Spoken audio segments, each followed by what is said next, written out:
열왕기상 17장 8절에서 24절까지 말씀입니다. 조금 긴 말씀이지만 같이 읽겠습니다. 17장 8절부터 24절까지 우리 한 절씩 교독하겠습니다. 여호와의 말씀이 엘리야에게 임하여 이르시되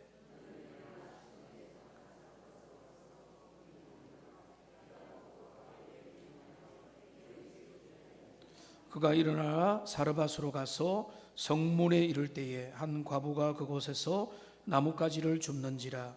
이에 불러 이르되 청하건대 그릇에 물을 조금 가져다가 내가 마시게 하라.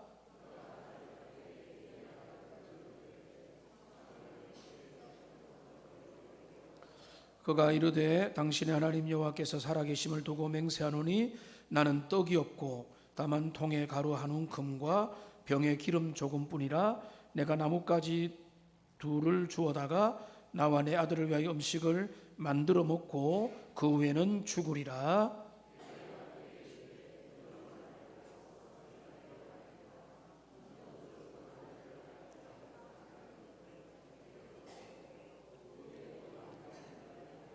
이스라엘의 하나님 여호와의 말씀이 나 여호와가 비를 지면에 내리는 날까지 그 통에 가루가 떨어지지 아니하고 그 병에 기름이 없어지지 아니하리라 하셨느니라.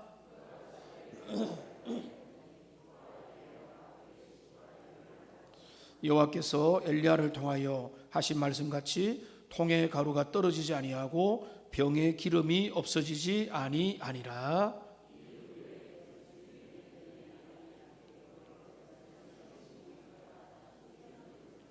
여인이 엘리야에게 이르되 하나님의 사람이여 당신이 나와 더불어 무슨 상관이 있기로 내 죄를 생각나게 하고 또 내 아들을 죽게 하려고 내게 오셨나이까.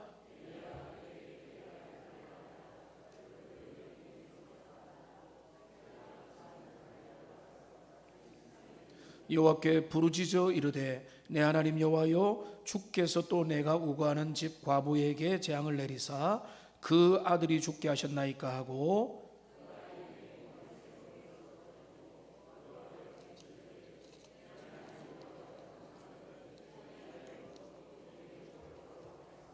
여호와께서 엘리야의 소리를 들으심으로 그 아이의 혼이 몸으로 돌아오고 살아난지라.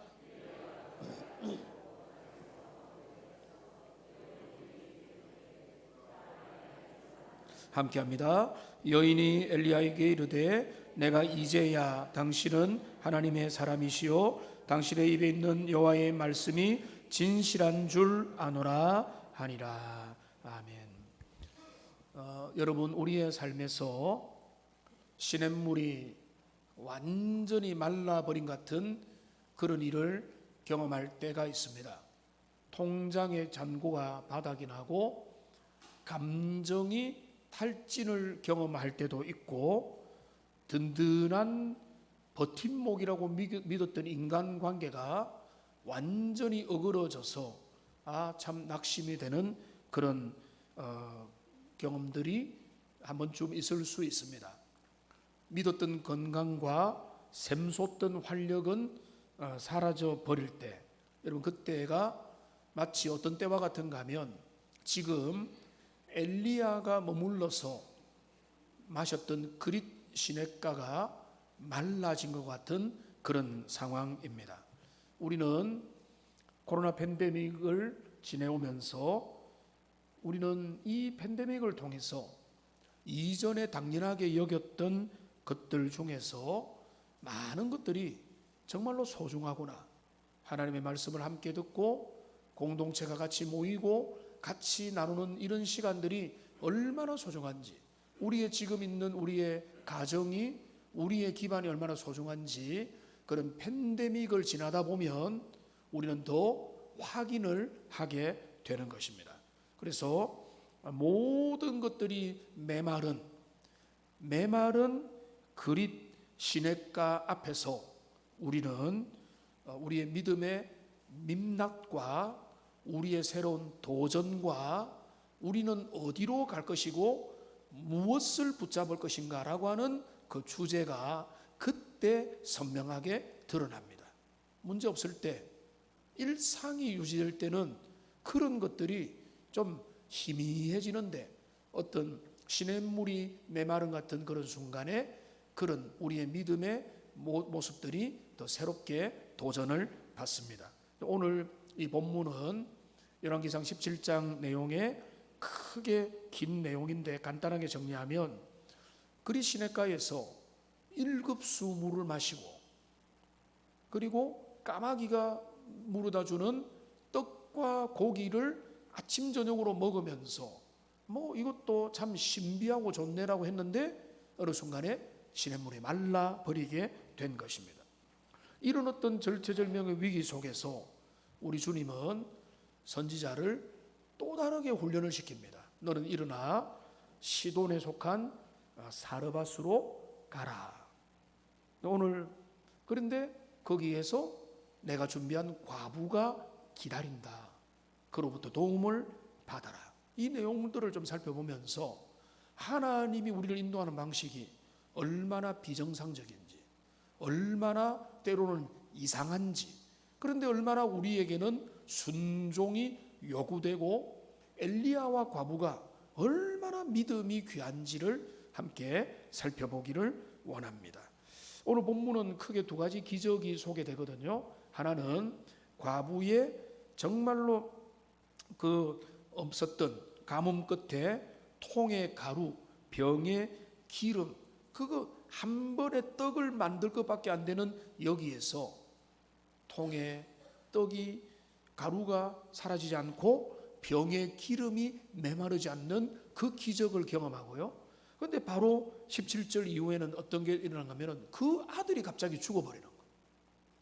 괜찮다 싶으면 또 역경이 생겨서 엄청난 비극 속에 슬퍼하는 그 가정에 엘리야를 통해서 죽은 아들이 다시 일어나는 그 기적의 사건이 나타나 있습니다. 여기에서 우리는 많은 것들을 살펴보지는 못하지만은 한 몇 가지 살펴보겠습니다. 먼저 첫째로는 하나님의 이상한 명령입니다. 우리 주님께서 상식 밖의 장소로 엘리야를 가라고 명하십니다. 9절을 보십시오. 너는 일어나 시돈에 속한 사르밧으로 가서 거기 머물라. 여러분, 여기 어디로 가라고요? 시돈에 속한 사르밧이라는 지역으로 가라는 것입니다. 여러분, 시돈은 유대 땅이 아니라 이방 나라입니다. 이방 나라. 이방 나라, 이방 민족에 속한 사르밧에게 가라라고 했습니다. 근데 여러분 이거 아세요? 시돈은 어떤 지역인가 하면 아합의 아내였던 이세벨의 고향입니다. 이세벨의 고향. 그러니까 하나님의 선지자에게는 제일 적대적인 장소, 제일 험악하고 제일 우상숭배 많이 하고 제일 주님을 모른 척하는 그 이방에 적박한 그 땅으로 우리 주님이 가라라고 말씀하는 겁니다. 내가 좋아하는 도시, 갑자기 또 이제 생각이 나는데, 제 친구 목사님이 사이판에서 10년 이상을 담임 목회를 하다가 지금 한국에 와서 목회를 하는데, 사이판에도 선교사가 있습니다. 그런데 오해를 그래 많이 받는데, 사이판에서 뭘 선교하냐고. 왜냐하면 사이판은 관광도시잖아요. 사람들이 착각과 오해를 하는 거예요. 거기에서는 선교가 아니라는 게 아니고 선교의 필요가 더 많을 수도 있는데, 사이판, 그러니까 누가 나는 하와이 선교사입니다 이러면은 이상하게 우리의 마음에 신뢰가 안 가죠. 저 오지 선교사라면은 괜찮은데, 근데 우리의 마음에도 여러분 목회자, 사역자를 구하는데 점점 어려워지고 있는 거 여러분 다 아시지 않습니까? 근데 그분들을 나무라는 게 아니라 다들 자기 익숙한 데 있고 싶어 합니다. 사람 많고, 그 다음에 분위기 좋고, 그 다음에 우리가 태어났고 일자리를 쉽게 구할 수 있는 그런 서울, 수도권, 환경 좋은데, 따져보면 조건을 그렇게 노골적으로 내미는 사람들이 없겠지만은 자녀 교육도 잘하고 모든 시설도 좋고 조건들이 이제 좋을 곳으로 뭐 이왕이면 그렇게 가려고 하는 게 목회자에게도 있을 겁니다. 저한테도 있을 수 있습니다. 그런데 지금 뭐라고요? 하나님은 지금 시돈 땅에 사르밧에게 가라, 사르밧으로 가라. 시돈이라는 나라의 사르밧이라는 지명의 장소에 가라는 것입니다. 여기서 우리는 우선은 뭘 봐야 되는가 하면 하나님의 구원의 은혜는 이미 이때부터 이스라엘의 경계를 넘어섰다는 거예요. 우리가 좁아져 있는 것이, 주님은 이미 그 엘리야를 어디로 보는가? 시돈 내 사르밧으로 보내는 거예요. 그러니까 지금 여러분, 우리가 귀한 줄 알고 하지만은 요르단에서 선교한다, 중동에 가겠다, 우리 이제 제자 중에도 그렇게 간다 하면은 이제 이왕이면 환영받는데 가는 게 좋지 않겠나 하지만은 왜 거기 갈까요? 주님이 부르기 때문에 거기로 가는 거죠. 엘리야가 말하는 겁니다. 너는 시돈의 사르밧으로 가라라고 하시는 겁니다. 그러니까 지금 이스라엘이 불신앙으로 북이스라엘이 등져 있는 상황 속에서 하나님은 오히려 이방 땅 시돈의 한 여인을 통해서 믿음의 모습을 밝혀주고 있습니다. 그런데 시돈의 사르밧으로 가라도 이상한데 또 이상한 뭔가 하면 거기 가서 유지를 만나라, 유력한 자를 만나라, 거기에서 제일 배짱 좋은 사람을 만나라, 이렇게 해야 되는데 뭐라고 하는가 하면 거기에 가면은 과부가 기다리고 있다. 성경대로 하는 겁니다. 요즘에는 뭐 미망인 뭐 이렇게 되겠죠. 근데 원래 성경대로 과부가 기다리고 있다. 여러분, 구약 시대의 과부 그리고 지금 이 시대 시돈의 사렙다의 과부는 어떻습니까? 이 오늘날에는 비견할 수 없이 남편이라는 보호막도 없고 사회적으로 경제적으로 아주 최하층 계급에 상징하는 인물이 고아와 과부지 않습니까? 근데 그 과부입니다. 누구를 도와줄 형편은커녕 주변에 도움이 없이는 별로 일할 것도 별로 없는 그런 시대에, 그런데 하나님께서는 바로 그 연약하고 미약하고 끼니도 없는 이 과부에게 엘리야를 부양하라고 명령을 하시는 거예요. 여러분, 이건 우리의 합리성과는 관계가 없습니다. 여러분, 17장 12절을 보십시오. 그가 이르되 당신의 하나님 여호와께서 살아계심을 두고 맹세하노니 나는 떡이 없고 다만 통에 가루 한 움큼과 병에 기름 조금뿐이라 내가 나뭇가지 둘을 주어다가 나와 내 아들을 위하여 음식을 만들어 먹고 그 후에는 죽으리라. 굶어 죽을 수밖에 없다. 극단적인 가난 가운데 놓여 있는 과부에게 하나님의 엘리야를 보내시는 거예요. 이 과부의 상황이 얼마나 절망적인지가 이 12절에 나와 있지 않습니까? 그녀에게 남아있는 것은 가루 한 움큼과 기름 조금뿐이었습니다. 그거로 마지막 식사하고 아사가 되어서 죽을 수밖에 없는 형편입니다 라고 말하는 것입니다. 여러분, 하나님께서 엘리야를 어디로 데려가십니까? 풍요로운 곳으로 데려가는 것이 아니라 절망적인 상황에 놓여 있는 과부에게 가라고 한 것은, 엘리야, 너가 인간의 방법을 의지하지 말고 오직 주님만을 의지하라. 내가 너에게 어떻게 인도하시는지를 그리 시냇가에 가서 확인하고 이제는 더 어쩌면 말이 안 될 수 있는 그 과부에게 가서 확인하라라고 하는 주님의 명령인 것입니다. 여러분, 하나님은 넉넉함 속에 일하는 것 같지만 우리의 결핍 가운데 더 놀라운 은혜를 우리의 가운데 베풀어 주실 줄로 믿습니다.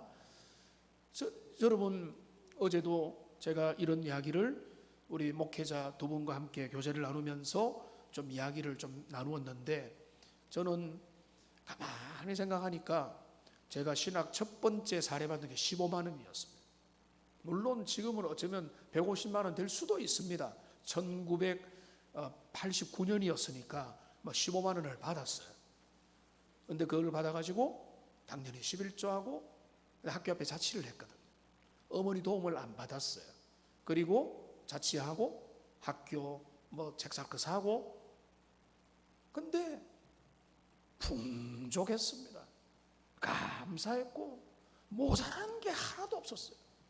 그러니까 그때부터 지금까지 하나님이 내 인생을 이끌어 오신 걸 가만히 생각하면 진짜 나에게는 작은 믿음 하나 있었는지 모르겠는데 주님이 그 인생을 이끌어 오셨구나 라는 생각을, 여러분은 모르겠지만 저는 하거든요. 여러분들 가난과 고난과 역경과 어려움들 다 통과한 분들 많잖아요. 우리 어르신들 지독한 가난 가운데 있었다가 지금은 좋은 집에 사는 분들 제가 여러분 알고 있습니다. 여러분, 하나님은 궁핍할 때 믿음으로 주님 앞에 나가는 사람을 절대로 모른 척하지 않을 줄로 믿습니다. 주님이 이 이야기를 하는데, 중요한 거는 이상하게 여유로운 집으로 배치하는 게 아니라 지금 한 끼 끼니밖에 없는 그 과부집에 가서 너를 지금 보존해라, 이렇게 명령을 하는 것입니다. 여러분, 엘리야의 입장에서 생각할 수 있고 사르밧 과부 입장에서 생각할 수 있어요.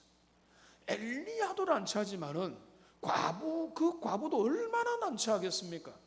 나는 지금 가진 게 없고, 나는 지금 아무도 할 수 없고, 지금 한 끼 식사하고 죽으려고 지금 기아 직전인 인생에게 주님의 사람을 도우라, 그게 말이 되느냐, 이렇게 하기가 십상입니다. 여러분의 삶이 그렇다고 생각하지 않으세요? 나는 내 한 입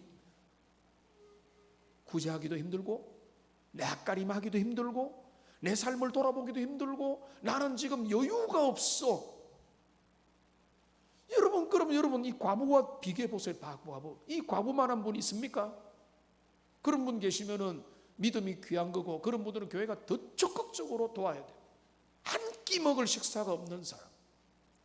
그런데 이 사람도 주님 앞에 순종을 요구받았다는 거예요. 엘리야를 도와라. 그런데 엘리야도 순종하고 이 과부도 순종해. 오늘 본문에 빛나는 것은 순종입니다. 순종. 그런데 이 순종을 보면 엘리야도 인간적으로 보면 진짜 염치 없어요. 13절을 보십시오. 엘리야가 그에게 이르되 두려워하지 말고 가서 네 말대로 하거니와 먼저 그것으로 나를 위하여 작은 떡 한 개를 만들어 내게로 가져오고 그 후에 너와 내 아들을 왜 만들라. 여러분, 이거 윤리적인 관점에 보면 엘리야는 피도 눈물도 없는 사람이에요. 지금 그 집안에 먹을 게 없다고 말하는데 알겠는데 두려워하지 말고 나에게 떡 하나 가져오고 너들 먹어라. 먼저 나에게 가져오라. 여러분, 이것이 우리의 이성적인 판단으로는 납득이 안 됩니다. 어떻게 그럴 수가 있나? 너무하다. 여러분, 이것이 엘리야의 이기적인 요구입니까? 나그네 엘리야의 아주 자기중심적인 마음으로 이런 요청을 하는 것입니까? 그게 아니고 지금 엘리야는 뭘 하고 있는가 하면 주님의 말씀대로 선언할 건지 현실에 머무를 건지를 엘리야도 선택을 해야 됐던 거예요.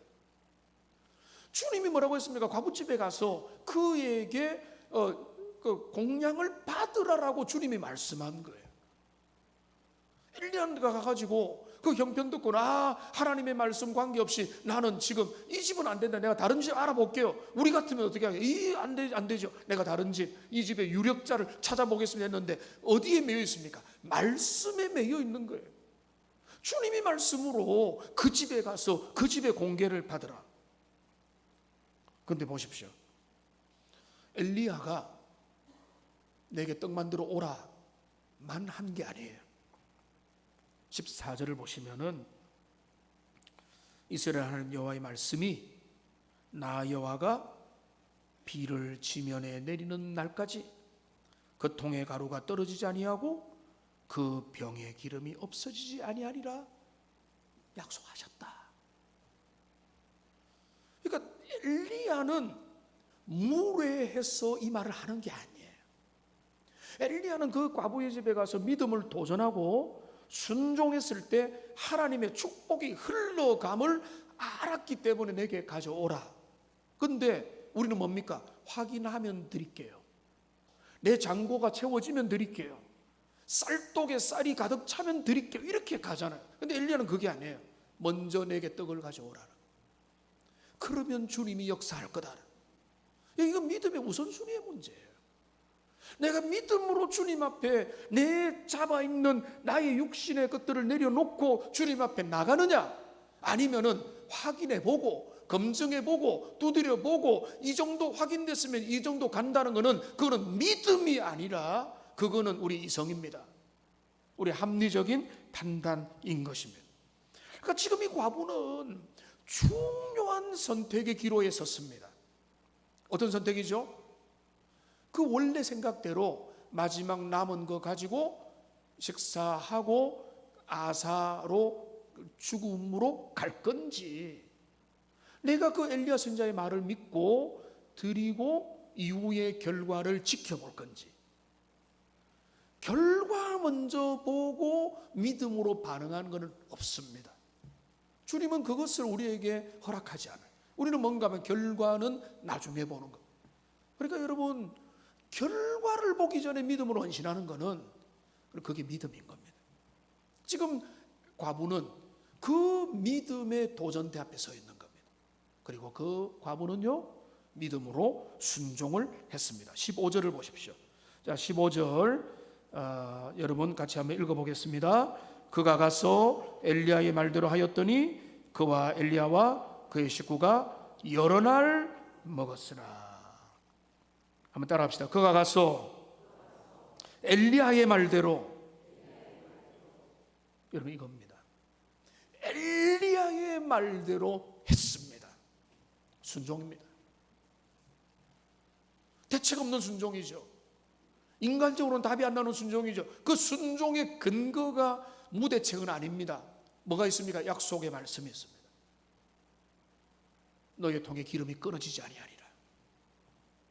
하나님이 공급하고 보호하고 인도하리라라고 하는 약속은 받았는데 이 약속을 내가 붙들고자 했던 것입니다. 여러분, 다 보고 확인해보고 만져보고 찔러보고 먹어보고 진단해보고 걸어가는 것은 순종이 아니라 그거는 이성의 길입니다. 주님은 때로는 교회가, 오늘도 우리가 선교 보고도 했고 했지만은 교회가 어떤 길을 걸어갈 때 다 정해놓고 다 예측되면 다 걸어가는 거는 그거는 믿음의 길이 아니라 우리 계획을 안전하게 걸어가는 길이죠. 주님이 우리에게 원하는 거는 때로는 이삭을 바쳐라, 물리를 걸어와라. 주님이 도전하시는 거예요.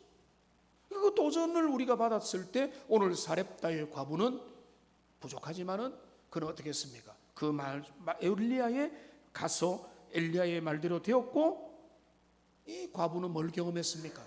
차고 넘치는 주님의 공급을 경험했습니다. 여러분, 제 어머니도 간증이 많으시고 저에게도 여러 간증들이 있고 여러분들도 간증이 많은 사람의 특징이 뭔지 아세요? 믿음대로 했을 때 간증이 나옵니다. 믿음대로 안 했는데 간증이 안 나오죠. 내 삶이 왜 이렇게 하나님의 살아계심을 못 보느냐? 믿음으로 안 내디니까 간증이 없는 거죠. 근데 내가 하나님, 이 부분은 내가 결단하겠습니다, 순종하겠습니다, 말씀하면은 말씀 앞에 반응하겠습니다 할 때 이상하네, 더 기분이 좋네, 더 은혜 주시네, 일들이 더 잘 되네, 내가 힘들 줄 알았는데 힘이 안 드네, 오히려 내 영혼에 평안을 찾아오네. 그게 주님이 우리에게 일하시는 지금의 방식이고, 많은 믿음의 선배들과 지금은 은퇴하신 우리 어르신들은 그 신앙의 경험을 가지고 있죠. 하나님께서 원하시면은 믿음으로 반응한다. 여러분, 우리가 잘 알아야 됩니다. 이거를 그냥 과부가 기적을 경험한 것은 엘리야의 기적과 능력이 아닙니다. 과부가 경험한 뭔가 하면 엘리야를 통해 선포된 약속의 말씀의 능력입니다. 우리가 이거를 구분해야 돼요. 그냥 무턱대고 믿으면 뭐 잘 된다 이게 아니고, 약속을 네가 내게 반응하면 내가 너의 기름을 떨어지지 않게 하겠고 너의 가루가 떨어지지 않겠다라고 하는 주님의 약속을 지금 이 과부는 믿었고 반응했고 순종했고 은혜를 베풀어 주신 겁니다. 그러니까 이게 믿음입니다. 여러분, 다 내놓으십시오 라고 제가 지금 말하는 게 아닙니다. 근데 이것만은 안 되고 저것도 안 되고 나는 형편도 이렇고 내 삶은 이렇다라고 하는데, 만일 주님께서 너 하나님이 원하는 삶으로 나가라 라고 도전할 때, 여러분 그럴 믿음의 준비가 되어 있느냐? 적당한 내 한계 속에만 갇혀 있을 건지, 아니면은 극단적인 상황 속에도 내 시간, 내 재능, 내 물질, 내 건강, 내 자존심도 주님이 원한다면 내려놓겠습니다. 그렇게 할 때 거기에서 하나님의 선한 역사가 흘러가고 주님의 은혜가, 기적이 나타나는 겁니다. 우리가 기적을 보기 원한다면 기적을 볼 만한 행동을 해야 됩니다. 무조건 하지 마세요. 주님이 요청하면, 주님이 원하시면 그 일에 믿음으로 순종하는 것입니다. 자, 오늘 전혀 다른 한 부분을 찾아보겠습니다. 참 이상하죠.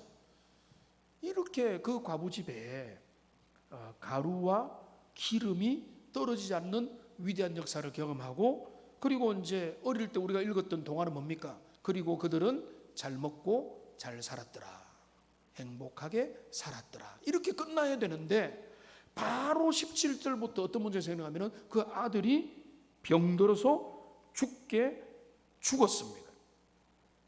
그러니까 이거를 쉽게 말하면 뭔가 하면 은혜 뒤에 찾아온 지독한 시련입니다. 하나님의 은혜를 받았어요. 주님이 역사함을 경험했습니다. 너무 좋았고 감격했고 기뻐했는데 이상한 시련과 유혹과 어려움이 내게 딱 닥치는 겁니다. 근데 이 여인이, 믿음 있는 것 같은 여인이 18절에 이렇게 말합니다. 여인이 엘리야에게 이르되 하나님의 사람이여, 당신이 나와 더불어 무슨 상관이 있나이까? 내 죄를 생각나게 하고 또 내 아들을 죽게 하려고 내게 오셨나이까? 이거는 원망 섞인 절규인데, 이걸 가지고 우리가 함부로 판단하면 된다. 이 여인은 믿음이 없네, 이렇게 함부로 판단하면 안 되고, 이거를 인간 심리학적인 관점에서 보면 너무너무 힘드니까 이 극심한 고통과 상실을 겪는 그 인간의 솔직하고 처절한 애도의 반응인 겁니다. 여러분 이거를 가지고 믿음 없다 하면 안 돼요. 여러분 배우자나 자녀나 가족의 어떤 죽음과 상실 앞에서 뭐 멀쩡하게 있는 것도 귀하지만은 어처구니 없는 사고 아픔 가운데서 마음이 무너져가지고 어떻게 이런 일이 우리에게 일어날 수 있습니까? 어떻게 된 겁니까? 라고 이렇게 하소연하는 게 이상한 일은 아니라는 거예요.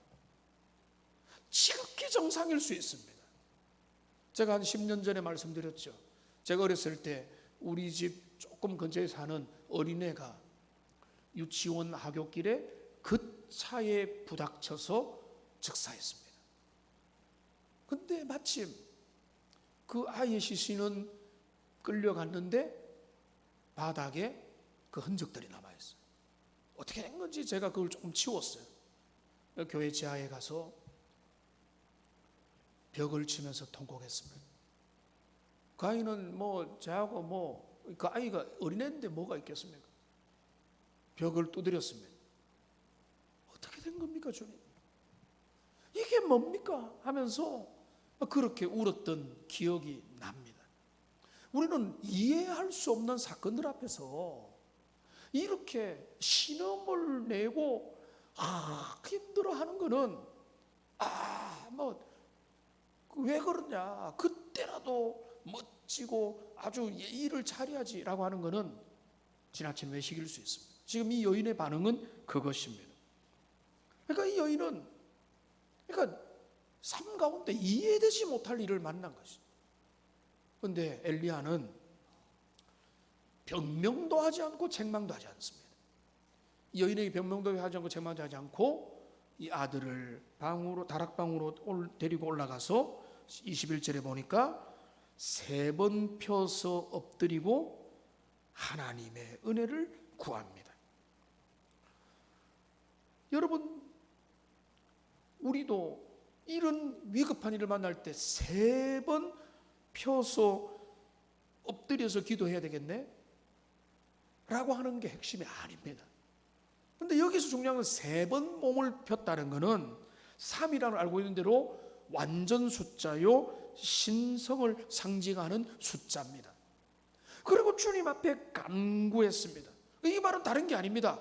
오직 주님의 능력만을 구하는 엘리야의 믿음의 모습입니다.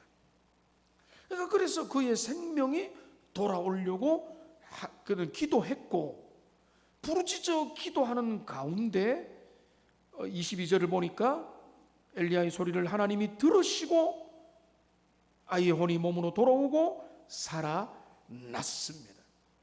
엘리야의 간구를 우리 주님이 들어주셨는데, 오늘 결과가 뭔가 하면 여기에서 사렙다 과부는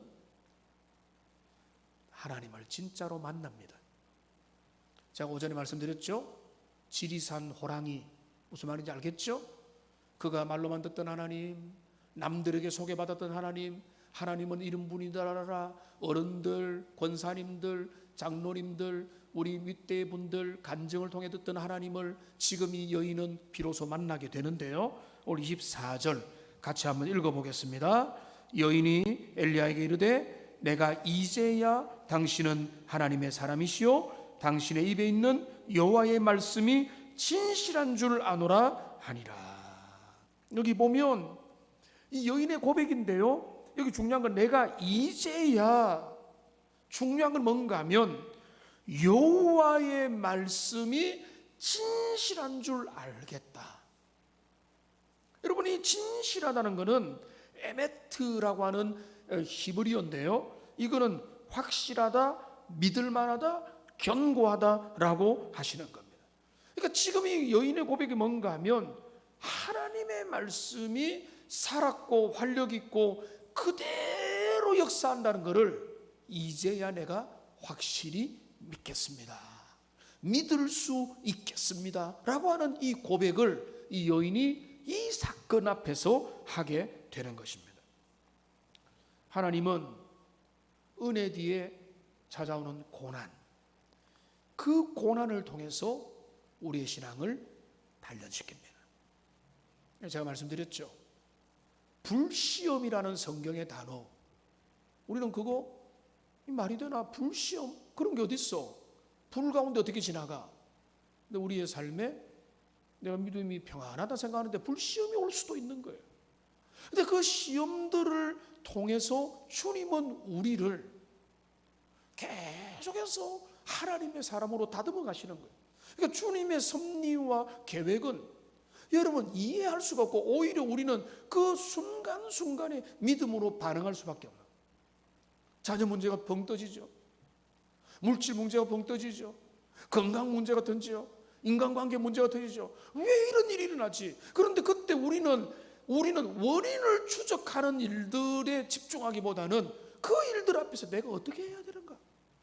하나님이 내게 원하는 나의 반응의 모습은 뭔가를 오히려 주목하고 거기에서 내가 작은 믿음이라도 한번 보일 때 거기에서 우리의 신앙은 성장한다. 우리 어른들의 믿음의 모습은 그런 데서 자라나고 있고, 오늘 이 사렙다 과부는 그 믿음의 고백을 역경을 지나고 고비를 넘고 산건너 물 건너서 골짜기를 건너면서 그 여인의 믿음은 더 금같이 다듬어져 가고 있는 것입니다. 여러분, 제가 딱 봐도 제가 말은 안 하지만은 대세상 예수님 정도는 뭐 만분의 1, 1억 분의 1도 비교 안 되지만은 제가 여러분과 오래 있었기 때문에 여러분 어떤 문제로 고심하고 기도하고 아쉬워하고 힘들어하는지 제가 웬만하면 다 알잖아요. 여러분, 그리고 지금 긴급한 어려움과 위기를 만난 분들도 있습니다. 남들에게 인간으로 해결이 안 되기 때문에 있지, 그런 어려움이 있는데 오늘 본문은 우리에게 말하는가 하면 그 역경은 우리가 주님 앞에 더 가까이 가기 위한 하나님의 섭니다. 그러니까 오히려 그 고난과 역경을 잘 다루기만 하면 그 가운데서 우리는 훌륭해지고 우리의 믿음은 새로워지고 하나님의 은혜로 나가게 되는 것입니다. 이제 말씀을 맺겠습니다. 여러분의 사르밧에서 하나님의 기적을 경험하기를 소망합니다.